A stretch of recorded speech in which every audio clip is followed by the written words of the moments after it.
بادشاہ وقت کے ساتھ حضرت امام احمد بن حنبل کی قرآن کی ناموس کے لیے ٹکر ہو گئی۔ وہ قرآن کو اللہ کی مخلوق کہتا اور قرآن کو آپ اللہ کی تخلیق کہتے۔ جب آپ اس کے دربار میں پہنچے تو اس نے کہا جی آپ میرے موقف پر آ جائیں، تو آپ نے فرمایا میں تمہارے موقف پر دلیل سے آ سکتا ہوں۔ اس نے کہا جی دلیل میرے پاس کوئی نہیں، لیکن میں کہتا ہوں قرآن اللہ کی مخلوق ہے۔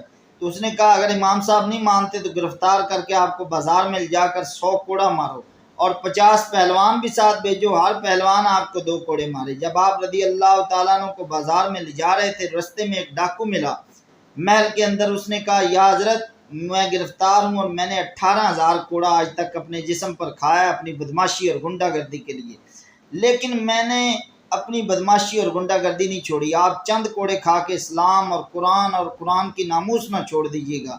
اور آپ رضی اللہ تعالیٰ عنہ کو بازار میں لے گئے۔ آپ ہر کوڑا کھانے کے بعد الحمدللہ کہتے اور لوگوں کو کہتے جو مجھے جانتا ہے وہ تو جان لے، جو نہیں جانتا وہ بھی جان لے کہ میں احمد بن حنبل رضی اللہ تعالیٰ عنہ۔ اور آپ رضی اللہ تعالیٰ عنہ جب رات کو اٹھتے اللہ کے سامنے قرآن پڑھتے آوزاری کرتے تو آپ کہتے غفر اللہ ابو الہیثم مغفر اللہ ابو الہیثم، یا اللہ ابو الہیثم کو معاف کر دینا، اس کو بخش دینا۔ آپ کا بیٹا کہتا ہے حضور آپ کا بیٹا تو میں ہوں، دعائیں آپ ابو الہیثم کے لیے کرتے ہیں۔ تو آپ فرماتے اس کی ایک بات مجھے کھڑا کر گئی، جو اس نے کہا میں نے اپنے غنڈہ گردی کے لیے اتنے کوڑے کھائے ہیں، آپ اسلام کے لیے 100 کوڑا نہیں کھا سکتے۔